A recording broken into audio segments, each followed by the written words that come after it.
Dikush që të do me sinqeritet dhe thellësi, sot jeton larg teje për shkak të asaj gjëje të vetme që ndryshoi gjithçka. Ka dikë që e mban emrin tënd me vete në momentet e tij të qeta, dikë zemra e të cilit zbutet sa herë që kujtimi yt shfaqet. Dikë që të do shumë më fort se sa mund ta kuptosh ndonjëherë. E megjithatë, ai person nuk është pranë teje. Ai nuk ecën pranë teje, nuk qesh me ty, nuk të mban dorën kur jeta bëhet e vështirë. Në vend të kësaj, ai jeton larg emocionalisht, fizikisht apo të dyja bashkë. Por kjo distancë nuk është shenjë dashurie të shuar. Ajo ekziston, sepse ekziston një e vërtetë e fuqishme që i ka ndryshuar jetën dhe me të cilën ai kurrë nuk është përballur. Dashuria e tij për ty është e atij lloji të rrallë që nuk kërkon vëmendje me zë të lartë, por qëndron e heshtur në gjithçka që ai bën. Një dashuri që mbetet në qetësi dhe pret me durim. Nëse do të mund të shije në zemrën e tij, do të gjeje emrin tënd të gdhendur në vende që askush tjetër si ka prekur ndonjëherë. Ai nuk është larguar sepse ndjenjat i janë dobësuar, por sepse kanë qenë shumë të forta.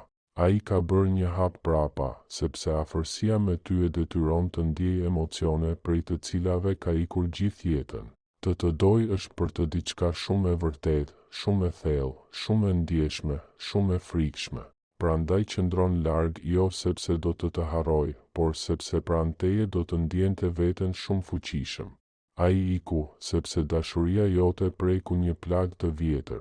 Ky person është lënduar thellë në të kaluarën jo vetëm një herë, por në një mënyrë që ka ndikuar përjetësisht në mënyrën si e kupton afërsinë dhe dashurinë. Në një moment, ai mësoi se një zemër e hapur do të thotë dhimbje, se të mbështetesh të dikush përfundon me braktisje, se ndjeshmëria do të thotë dobësi.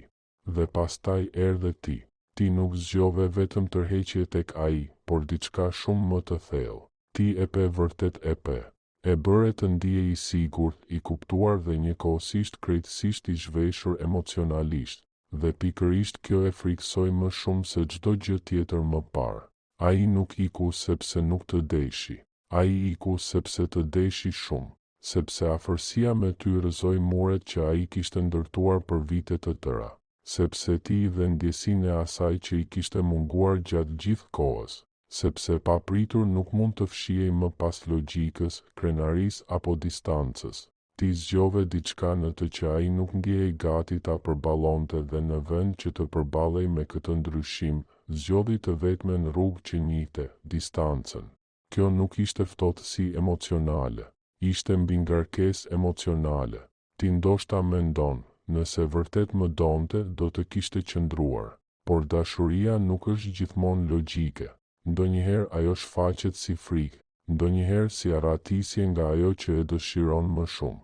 Ai të deshi aq shumë, sa nisi të dyshoj në veten. A jam mjaftueshëm i mirë për të? Po nëse e lëndoj, po nëse e humbas dhe coptohem, ti u bëre ëndra e tij më e bukur dhe njëkohësisht frika e tij më e madhe. Kështu që ai zgjodhi sigurinë në vend të rrezikut, kontrollin në vend të dorëzimit, distancën në vend të afërsisë. Jo sepse donte të humbte, por sepse kishte frikë nga fuqia e dashurisë tënde, që atëherë ai lufton një luftë të heshtur brenda vetes. Edhe tani, larg teje, nuk gjen paqe. Përsëri kthehet në mendjet e momentet me ty fjalët e tua, buzëqeshja jote, mënyra si e bëre të ndihej sikur më në fund kishte mbërritur diku. Pyet veten nëse je mirë. Mendon për atë që mund të kishte qenë. I bind vetes se ka vazhduar përpara, por zemra e tij nuk ndjek logjikën. Dhe ndonjëherë, vonë natën, e vërteta ngrihet mbi gjithçka. Ai të mungon. Ai dëshiron afërsinë tënde. Ai pendohet që nuk pati mjaft guxim, por frika e mban peng, frika për t'u hapur sërish, për t'u lidhur, për të humbur kontrollin. Prandaj mbetet larg, edhe pse çdo pjesë e tij do të ishte me ty.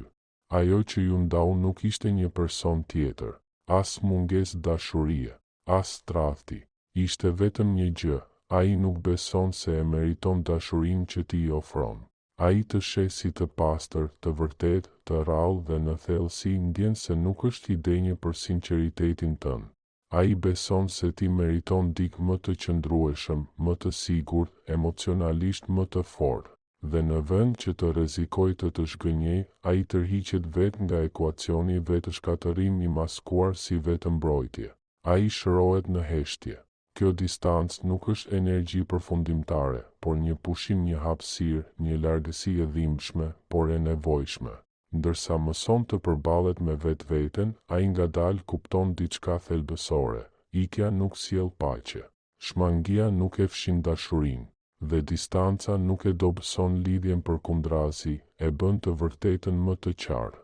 Një ditë, kur të lodhet duke u fshehur nga ndjenjat e veta, do të kuptoj se dashuria e vërtet nuk është e përsosur, por është e guximshme. Ti je ende në zemrën e tij, qoftë se e di apo jo. Ndoshta ke dyshuar në veten tënde, ke pyetur pse ai nuk luftoi, ndoshta ke menduar se nuk je mjaftueshëm. Por e vërteta është e kundërta. Ti ishe shumë e fuqishme, shumë e rëndësishme, shumë e vërtetë. Dhe në vend që të rritej brenda asaj dashurie, ai u tërhoq prej saj. Por dashuria nuk zhduket vetëm sepse dikush është larg. Ajo ndryshon, ajo pret, ajo kujton. Dhe kjo do të thotë për ty, kjo mesazh nuk të kërkon të vraposh pas ti, as të qëndrosh në vend. Ajo thjesht të zbulon një të vërtetë që shpirti yt e ka ndjer prej kohësh ti ishe e rëndësishme. Ende je. Distanca e tij kur nuk kishte të bënte me vlerën tënde, por me frikën e tij. Qoftë se ai kthehet apo jo, dije këtë, një dashuri që prek dik aq thellë sa ta frikësoj, nuk është një dashuri e zakonshme. Ajo është e rrallë, është e fortë, dhe ti e ke frymëzuar. Një kujtesë e fundit e butë, nganjëherë janë pikërisht ata që na duan më shumë, ata që ende duhet të mësojnë të duan veten. Dhe derisa ta shërojnë atë pjesë brenda vetes, do të vazhdojnë të ikin nga zemrat që i bëjnë të ndihen gjallë. Por me kohën, guximi rritet, shërimi hap derën e rilidhjes, dhe universi kur nuk e haron dashurinë e vërtetë. Prandaj merr frymë, lësho dyshimet, beso të vërtetën. Ai nuk iku sepse ti nuk ishe e dashurueshme. Ai iku sepse të dashuronte, kërkonte një guxim që ende nuk e kishte gjetur, dhe një ditë afër apo larg ai do ta kuptoj atë që zemra jote e dinte prej kohësh. Ti nuk ishe problemi, ti ishe zgjimi. Nëse ky video të pëlqeu, mos harro ta pëlqesh, ta shpërndash dhe të abonohesh në kanalin ton. Faleminderit për mbështetjen tënde.